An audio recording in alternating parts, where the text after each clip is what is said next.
Akala niyo siguro hindi nasasagot o palalagpasin na lang ng palalagpasin ng ating presidente yung mga banat ninyo, ano? Oh. Kasi po si Inday Sara Duterte na ating vice presidente, kada po may itatanong sa kanya, ang sagot po, pinupolitika ako ng mga yan. Lahat po pinupolitika siya. Mapat DepEd ang pag-uusapan, pinupolitika po. Mapa doon sa libro, pinupolitika po. Ano pa? Mapa budget, pinupolitika po. Parang lahat na lang po, mga kababayan.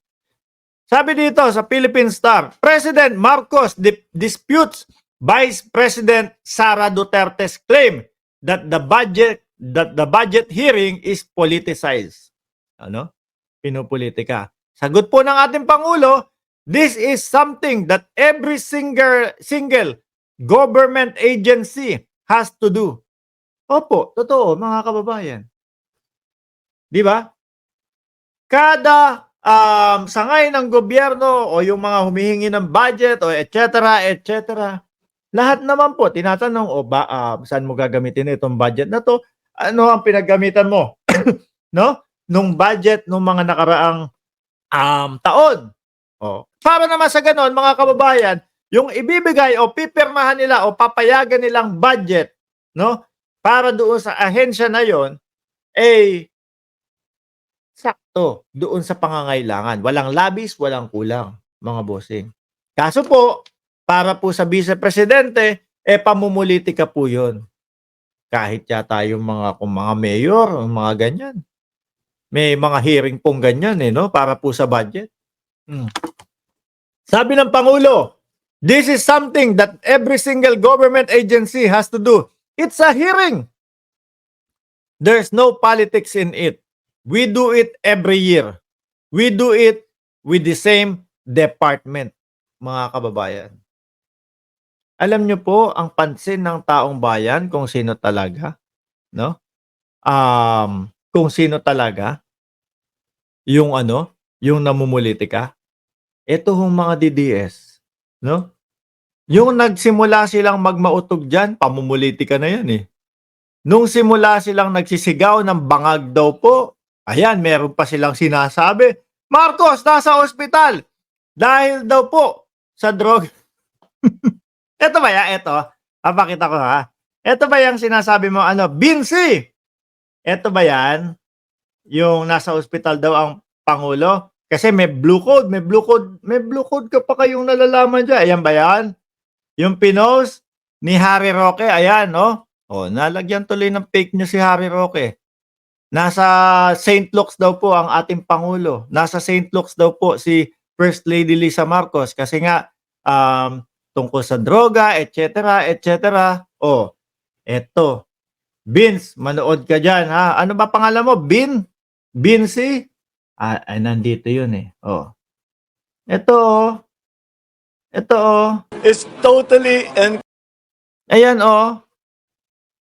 pagkakahuli, ayan, mukha daw ba siyang may sakit? Ayan, Marcos denies he is ill. Do I look like sick? completely fake. I do. Yan ba? Anak ng tinapa. Hindi ba kayo magsasawa ng kagagawa ng fake news dyan? Naniniwala kayo doon sa mga ibinabalita ng mga vlogger ninyo. Kaya po kami mga kababayan, hindi tuloy kami maubusan ng topic dito eh. Hindi ho kami maubusan ng topic dito. Kakasangga ho doon sa mga pinapakalat nilang fake news. Ayan, mukha bang may sakit ang Pangulo? Ang gawin mo, Binsi, bumalik ka doon sa vlogger mo. Sabihin mo, PI ka. Pinipid mo ko ng maling impormasyon. No? Sabihin mo, pinapaniwala nyo kami sa mga peking balita. I-PI mo. Pinapaniwala ka eh. Peke yung pinapalamon sa utak mo eh. Ayan ang Pangulo. May Do not sakit. even have a cold. I do not have anything wrong with me. Masaya. Mas masaya pa sa mukha ni Roque. Palibasa po kasi si Roque. Kapag ka nasa Senado, nasa Kongreso, stress po ang mukha. Subukan nyo pong pag-swimmingin yan. Kasama si Ronil Yang. Magiging ganyan din po. Fresh na fresh ang Pangulo. Sabi ni Per Reyes, gawa kayo ng fake news na nakamamaya kayo ng tamaan ng sakit. Karma is legit. Oh, masaya ang Pangulo. Do I look like sick? I'm fine. Do I look sick? Ano? Nasa si Binsi, bakit nawala? Baka nagkasakit na. Mga Kojik, mag-cooperate kayo sa Pinas if mahal kayo ni Kibbs. Makinig yan sa inyo if takot kayo sa Diyos. So, sabi ni Binsi. Nasa na? Ito ba yung sinasabi nyo may sakit? Isa pa. Isa pa. Oh. Yan ang kailangan natin bantayan. Mga fake news na ganyan. Yan. Dapat po ikulong yung mga yan na nagpapakalat ng fake news na yan, mga kababayan. Ikulong po yung mga yan. Ano? Baka etong si ano, ito yung pinost, si Harry Roque. Baka mas mauna po pang makulong ito kung sakaling may batas para sa fake news. Mas mauna pang makulong si Harry Roque, mga kababayan. Ano? Mas mauna pang makulong sa pami-make news kesa po doon sa pogo niya, mga bossing. Bakit ganun?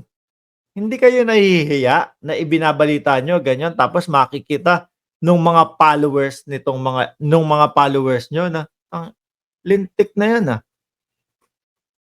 pinakain ng utak ko ng fake news nun Kaya sumugod ako kay Mark Ramos. O, nung pagsugod ko kay Mark Ramos, sabi ko, may sakit si PBBM. Sinupalpal ako ng ebidensya. O, mapapahiya kayo. Kaya balikan nyo, sabihin nyo, PI ka. Ganunin nyo. Ha? Anyway, mga boss, Chief Amo, sir, isang oras na din po tayong nakatutok o isang oras na din po kayong nakatutok dito sa ating mga talakayan sa araw-araw, mga bossing. Chief Amo, sir, ako'y magpapaalam na po. Alas 10:56. Mananghalian na kayo, mga bossing. 2,219 viewers. Huwag nyo pong kalimutan na i-like, i-share, and i-subscribe itong channel na ito. Ilan na ba tayo? No?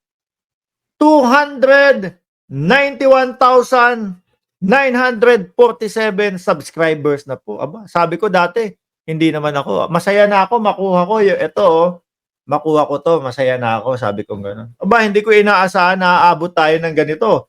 Kaya, since nandyan na naman po, 8,000 mahigit na lang po ang kulang, press nyo na yung subscribe button dyan. Muli po, maraming salamat and God bless po sa ating lahat.